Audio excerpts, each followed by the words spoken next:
మంత్రి పార్థసారథి మాట్లాడుతున్నారు. ఇప్పుడు ఆ లైవ్ చూద్దాం.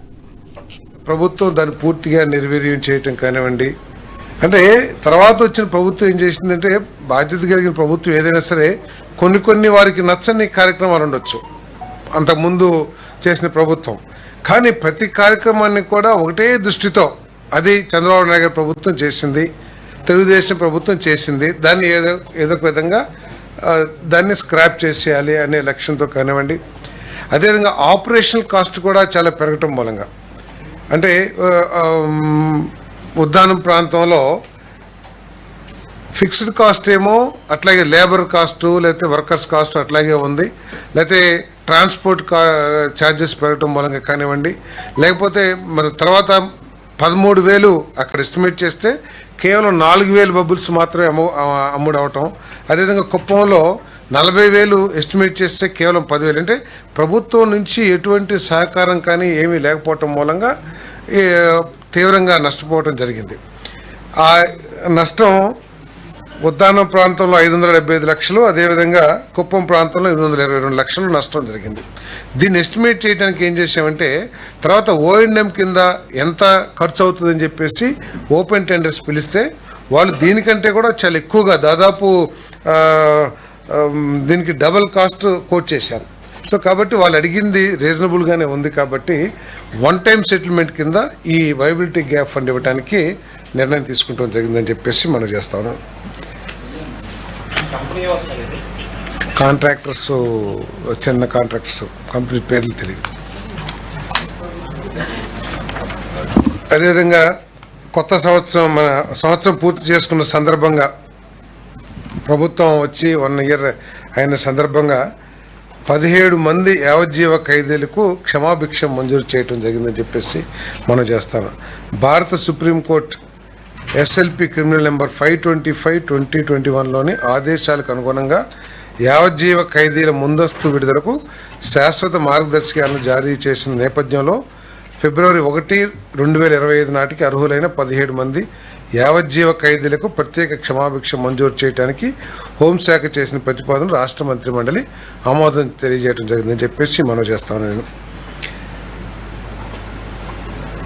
ఈ జీవిత ఖైదీలు, ఎక్కువ కాలం శిక్ష పడిన వాళ్ళందరూ కూడా వాళ్ళ జీవితంలో మార్పు తెచ్చుకుని, లేకపోతే వాళ్ళు ఖైదీలకి పునరావాసం కల్పించాలని చెప్పేసి, సమాజంలో పరివర్తనతో వాళ్ళ జీవితంలో మార్పు రావాలని చెప్పేసి ఈ క్షమాభిక్ష ప్రసాదించడం జరిగిందని చెప్పేసి మనం చేస్తాను. వీళ్ళు కానీ మళ్ళీ ఏదైనా క్రిమినల్ యాక్టివిటీస్లో కానీ చట్ట వ్యతిరేక పనుల్లో కానీ ఉంటే ఈ క్షమాభిక్ష రద్దు చేయడానికి కూడా ప్రభుత్వం నిశ్చయం తీసుకుందని చెప్పేసి మనం చేస్తాను. మరి ప్రభుత్వం ఈ జైల్స్ అన్నిటినీ కూడా రిఫార్మ్ చేయాలని, ఈ ఖైదీల క్షమాభిక్షకు సంబంధించి, ఖైదీల పరివర్తనకు సంబంధించి వీళ్ళందరూ కూడా ఏంటంటే అక్కడ లోకల్ పోలీస్ స్టేషన్స్కి రెగ్యులర్ టచ్లో ఉండి వీరి ప్రవర్తన మీద ఎప్పటికప్పుడు నిఘా సంస్థల ద్వారా కానివ్వండి, లేదా పోలీస్ స్టేషన్ ద్వారా కానివ్వండి రిపోర్ట్స్ తెప్పించుకుని వాళ్ళని పర్యవేక్షించడం కూడా జరుగుతుంది. మరి భవిష్యత్తులో కూడా ఈ జైల్స్ని రిఫార్మ్స్ తీసుకురావాలని చెప్పేసి అన్నీ కూడా ప్రభుత్వం ఆలోచన చేస్తుందని చెప్పేసి నేను మనం చేస్తా ఉన్నాను. అదేవిధంగా 248 APSPFలో 248 కానిస్టేబుల్ను హెడ్ కానిస్టేబుల్స్గా పదోన్నతి ఇవ్వడానికి మరియు కానిస్టేబుల్ సంఖ్యను 248కి తగ్గించడానికి హోంశాఖ చేసిన ప్రతిపాదనకు రాష్ట్ర మంత్రిమండలి ఆమోదం తెలిపింది. అదేవిధంగా వైఎస్ఆర్ జిల్లా పేరును వైఎస్ఆర్ కడప జిల్లాగా మార్చడానికి ఇప్పటికే జారీ చేసిన తుది నోటిఫికేషన్ను ధృవీకరించేందుకు రెవెన్యూ శాఖ చేసిన ప్రతిపాదనను రాష్ట్ర మంత్రిమండలి ఆమోదించడం జరిగిందని తెలియజేస్తాను. రాష్ట్రంలో ఆంధ్రప్రదేశ్ పోలీస్ అకాడమీ స్థాపన కోసం ఇప్పటికే 675 ఎకరాలు ఇవ్వటం జరిగింది. ఇంకా వారికి కావాల్సిన ల్యాండ్స్ని పెన్నవరెడ్డిపల్లి, నూగండుపల్లి, ఆగిరిపల్లి మండలంలో మొత్తం 94.497 సెంట్లు, అంటే 94.5 ఎకరాలని మన హోంశాఖకు భూమిని ఉచితంగా బదిలీ చేయడానికి రెవెన్యూ శాఖ చేసిన ప్రతిపాదనకు రాష్ట్ర మంత్రిమండలి ఆమోదం తెలిపింది. ఏలూరు జిల్లాలో నిర్మించి తలపెట్టిన హైదరాబాద్ ఐ ఇన్స్టిట్యూట్కు మాజీ ఐఏఎస్ అధికారిని శ్రీమతి కాసర్నేని దమయంతి వారు దాన ప్రకృతి అంటే గిఫ్ట్ ఇచ్చారు. ఒక 10 ఎకరాలు 10 ఎకరాల 88 సెంట్లు భూమిని గిఫ్ట్ ఇవ్వడం జరిగింది. దానికి రిజిస్ట్రేషన్ స్టాంప్ డ్యూటీ ఏదైతే ఉంటుందో దాన్ని రిజిస్ట్రేషన్ ఫీజులు మినాయించేందుకు రెవెన్యూ శాఖ చేసిన ప్రతిపాదన ఆమోదించడం జరిగింది. దమయంతి గారు ఐఏఎస్ మీకు తెలిసి ఉంటుంది. ముఖ్యమంత్రి గారు కూడా వారిని ప్రత్యేకంగా అభినందించడం కూడా జరిగిందని చెప్పేసి మనం చేస్తాను. కేకే రాజు గారు పెదవేగి మండలంలో గత కార్మిక రంగ సంస్కరణలో భాగంగా పారిశ్రామిక సంస్థలపై విధి విధానాల కూర్పు భారాన్ని తగ్గించేందుకై పరిశ్రమల చట్టం 1948లోనే 54, 55, 56, 59, 64, 65, 66 సెక్షన్లో కొన్ని నిబంధనలను ఆంధ్రప్రదేశ్ పరిశ్రమల సవరణ బిల్లు 2025 ద్వారా సవరించేందుకు కార్మిక ఫ్యాక్టరీలు, బాయిలర్లు మరియు బీమా వైద్య సేవల శాఖ చేసిన ప్రతిపాదనకు రాష్ట్ర మంత్రి మండలి ఆమోదం తెలిపిందని చెప్పేసి మనం చేస్తా ఉన్నాను. ఏమండి ఇదంతా ఏంటంటే మన ఎంప్లాయ్మెంట్ ఆఫ్ ఉమెన్కి సంబంధించి ముఖ్యంగా ఉంది. దీంట్లో ముఖ్యమైన ఏంటంటే 66(1)(b)లో సెక్షన్ 66(1)(b)లో restriction on women's right night time employment between 7 PM 6 PM ఇంతకుముందు చేస్తానికి లేదు. ఇప్పుడు వాళ్ళు women may work during night time with safeguards like consent, transport, security and CC surveillance.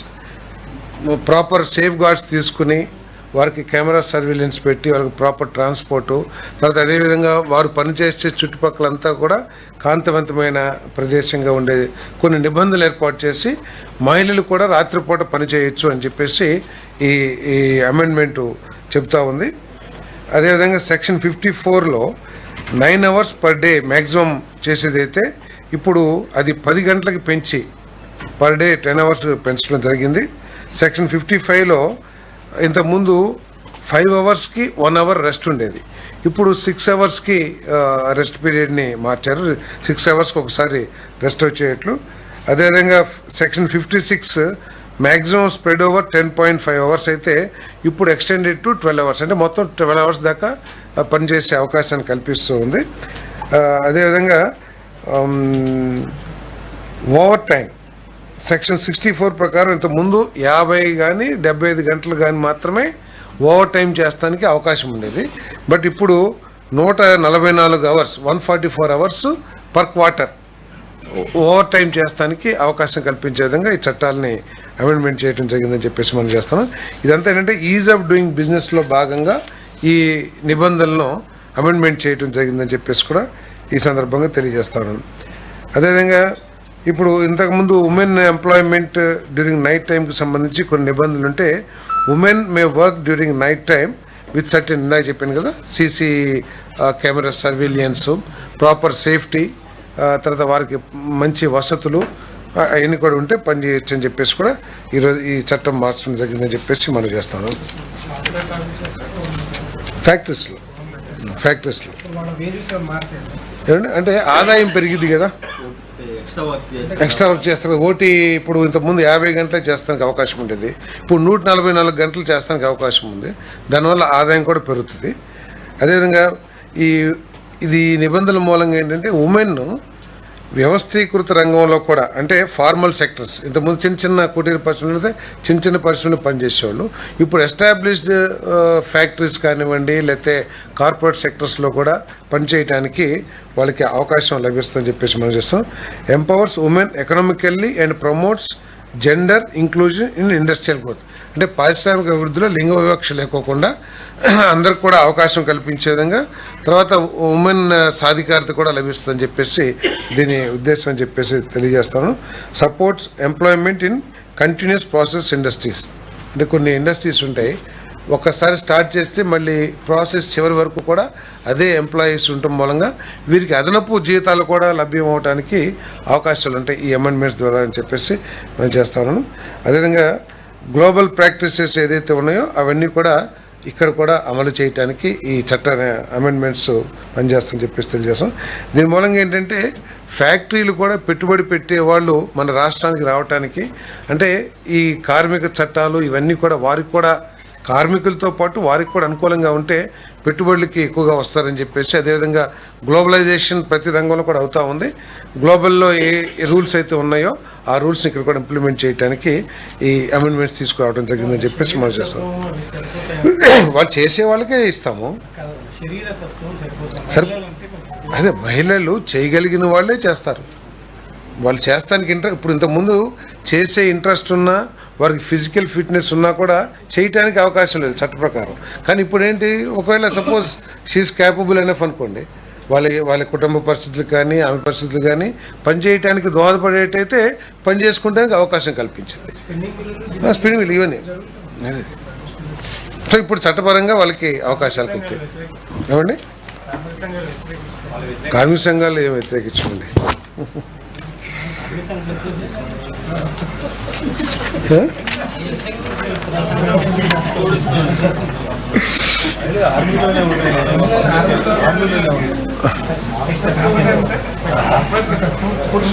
అంటే ఇప్పుడు ఇక్కడ కూర్చుంటే ఇద్దరే కనబడుతున్నారు. ఇప్పుడు దీని మూలంగా ఏంటంటే కొద్దిగా ఎక్కువ మహిళలు కూడా ఈ రంగంలోకి వస్తానికి, పత్రికా రంగంలో కూడా వచ్చే అవకాశం కూడా ఉండొచ్చు.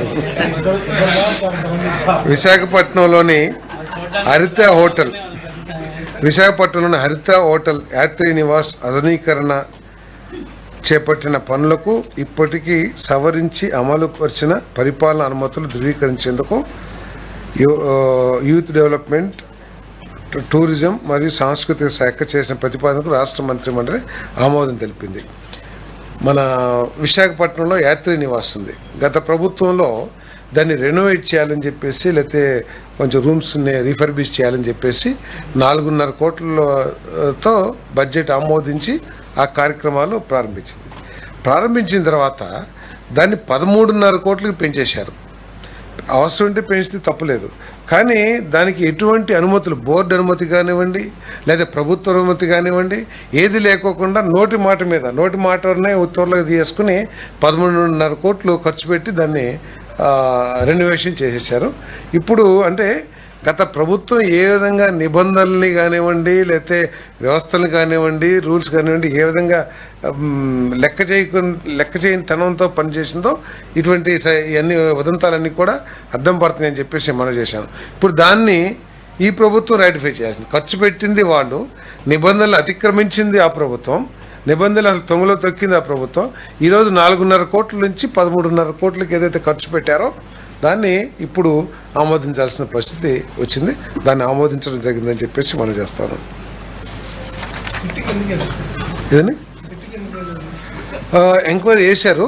ఎంక్వైరీ చేస్తే వాళ్ళు డెవలప్మెంట్ చేసిందంతా కూడా వాస్తవమే, ఖర్చు అయిందంటే రేట్లలో కొద్ది తేడా లేదా ఉన్నా కూడా దాని ప్రకారం చేశారని చెప్పేసి ఎస్ఎస్ఆర్కి రిస్ట్రిక్ట్ చేస్తూ రికమెండ్ చేసింది. వాళ్ళు ఏంటంటే వాళ్ళు ఎక్స్ట్రా పేమెంట్, ఎక్స్ట్రా రేట్లు అవి పెట్టుకున్నా కూడా ఎస్ఎస్ఆర్కి లిమిట్ చేస్తూ ఆ పనులు జరిగినాయి కాబట్టి ఆ కమిటీ డెవలప్ చేసింది. ఏంటి అప్పుడు లేవు, అసలు అప్రూవల్స్ ఏం లేవు కదా. సో జరిగినాయి కాబట్టి ఒప్పేసుకున్నారు. ఎవరు?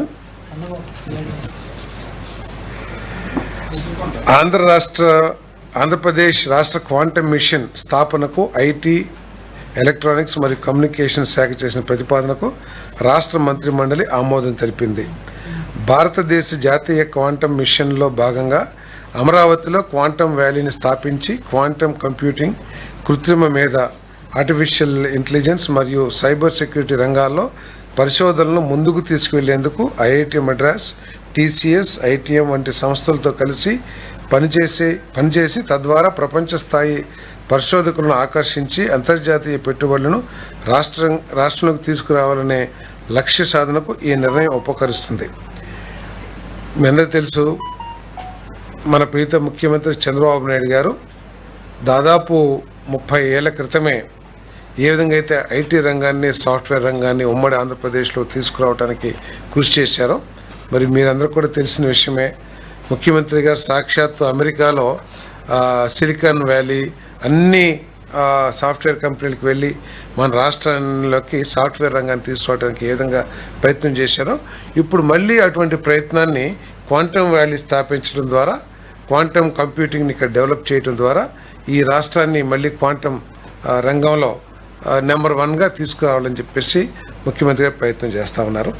మరి ఈ క్వాంటమ్ వ్యాలీ ఏదైతే ఉందో ఈ రంగాన్ని స్థాపించడం కోసం దేశంలో ఇతర ముఖ్యమంత్రులందరూ కూడా కృషి చేసినా కూడా ఈ అంతర్జాతీయ సంస్థలు IBM కానివ్వండి, టాటా కానివ్వండి, వీళ్ళంతా మన చంద్రబాబు నాయుడు గారు ముఖ్యమంత్రి చంద్రబాబు నాయుడు గారి నాయకత్వంలో IT మినిస్టర్ లోకేష్ గారు నాయకత్వంలో పనిచేయటానికి ఉత్సాహం చూపించడం మూలంగా ప్రధానమంత్రి గారు ఇక్కడనే క్వాంటమ్ వ్యాలీని ప్రోత్సహించమని చెప్పేసి మరి కేంద్ర ప్రభుత్వ ఉన్నతాధికారులకు సూచన చేయటం తద్వారా ఇక్కడ కార్యక్రమం చేయటం జరుగుతుందని చెప్పేసి నేను మనవి చేస్తాను.